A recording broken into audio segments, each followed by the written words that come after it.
Hello, my name is Larry Reynolds. It is December 30th, 2019. This is the third and final presentation for this pathophysiology class. Today I'll be presenting on dysrhythmias of various types. This is my reference card that I'll be referring to periodically throughout the presentation. And without further ado, here we go. So the definition of a dysrhythmia basically is any abnormal physical rhythm of the heart caused by some electrical disturbance, some change in or deviation from the normal electrical pathway in the heart. We call this normal sinus rhythm. Anything that deviates from that would be and causes a change in how the heart beats or functions, we call a dysrhythmia. Excuse me, let me get this down here out of the way. The classification of this disorder or this disease is cardiac or electrophysiology of the heart. So a problem with the heart, specifically the electrical impulse within the heart conduction pathway that causes an abnormal or irregular heartbeat. The etiology, there are quite a few. It can be medication or drug-induced. It can be caused by changes in or injury to the myocardium, so the muscle wall of the heart itself. Electrolyte imbalances, or abnormally high or low electrolytes, potassium, magnesium, phosphorus, calcium. Imbalances in electrolytes can cause these sort of disturbances and cause dysrhythmias.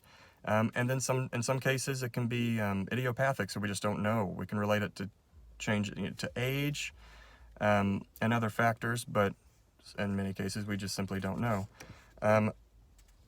Associated syndromes associated with dysrhythmias, there are quite a few. There's Brugada syndrome is one.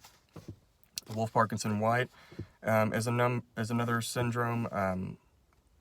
Long QT interval syndrome, or long QT, is a phenomenon that we see. It's called R on T phenomenon, and it occurs when the R wave basically lands on another T wave, and what happens, it causes a very dangerous dysrhythmia called torsades, or it's a type of ventricular tachycardia.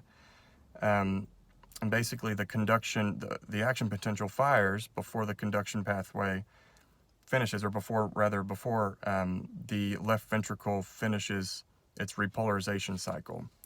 It can induce a very deadly and it can be a very lethal dysrhythmia called torsades if intervention is not done quickly.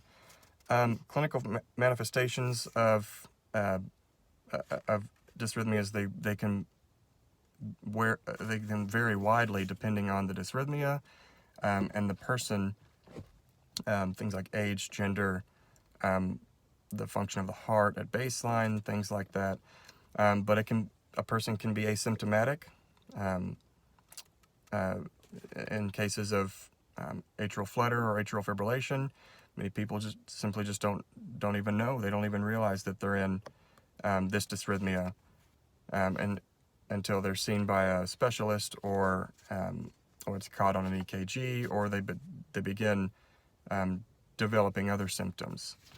Other symptoms could include shortness of breath, chest pain, altered mental status, decreased coronary perfusion, which would of course could lead to chest pain often, and quite a few others, sweating, diaphoresis, things like that. Moving on, the most important diagnostic test for catching and diagnosing an abnormal heart rhythm or dysrhythmia is the 12-lead EKG.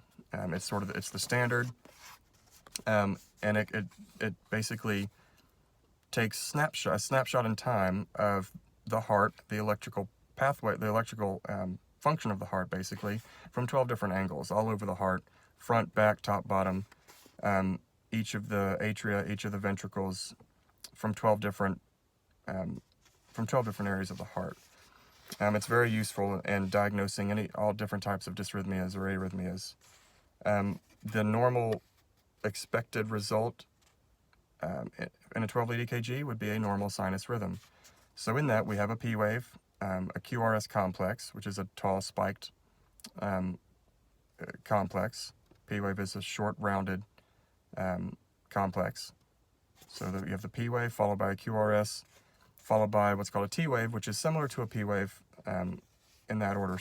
So P wave would signify atria depolarization, QRS, ventricular depolarization, and then atrial repolarization is usually hidden behind the QRS, and then the T wave is ventricular repolarization. That would be the expected finding on a 12-lead EKG for a normal, healthy heart. Abnormal findings vary widely, and they depend on the nature of the dysrhythmia or arrhythmia. Atrial fibrillation, you'll have erratic, often irregular, and often fast QRS complexes, so fast heart rate itself, oftentimes, but not always. Ventricular tachycardia, you'll have a wave-like pattern where you have a very wide QRS complex and no other discernible complexes at all, no P wave, no T wave. You can have heart blocks where your QRS complex is in a complete heart block. Your P wave and your QRS complexes there's no association between the two because the electrical pathway stops or gets stopped from the atria before they get to the ventricles. So the ventricle is doing its own thing in a sense, atria is doing their own thing, and there's no communication between the two. Symptomatic sinus bradycardia is considered an abnormal rhythm, even though it originates in the sinus node like a normal sinus rhythm.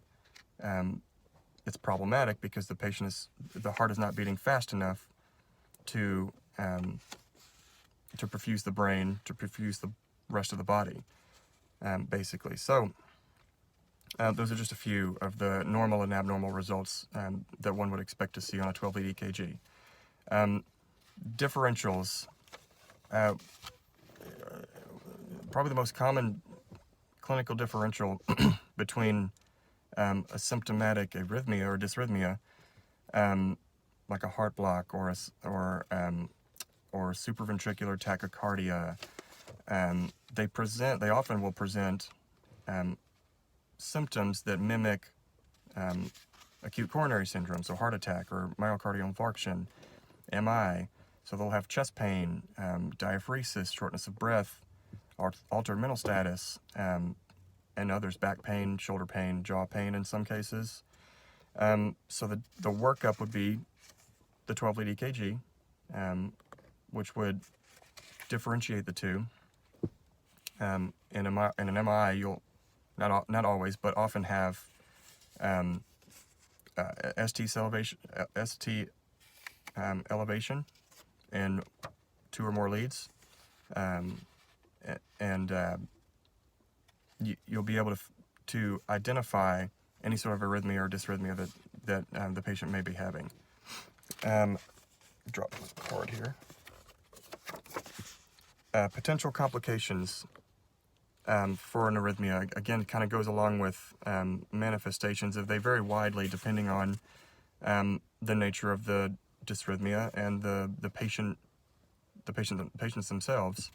But potential complications range from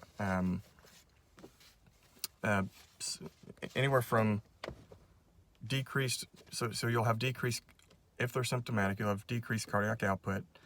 Again, depending on the dysrhythmia, sinus bradycardia will, if they're symptomatic, blood pressure will drop, they'll become altered mentally, they'll oftentimes they can pass out, things like that, and that's other complications. So let's say you have a supraventricular tachycardia, again, decreased cardiac output, increased oxygen and metabolic demands on the heart, can lead to myocardial ischemia and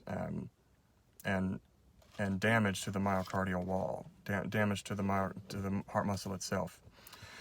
And then, depending on the dysrhythmia, you could have sudden cardiac collapse and in scenarios like Brugada syndrome, RONT phenomenon, sudden cardiac death, sudden cardiac collapse. You can really anywhere between MI and things like that. I think that's all I have for you at this time. I hope you enjoyed the presentation. And this is me signing off. Thanks for listening.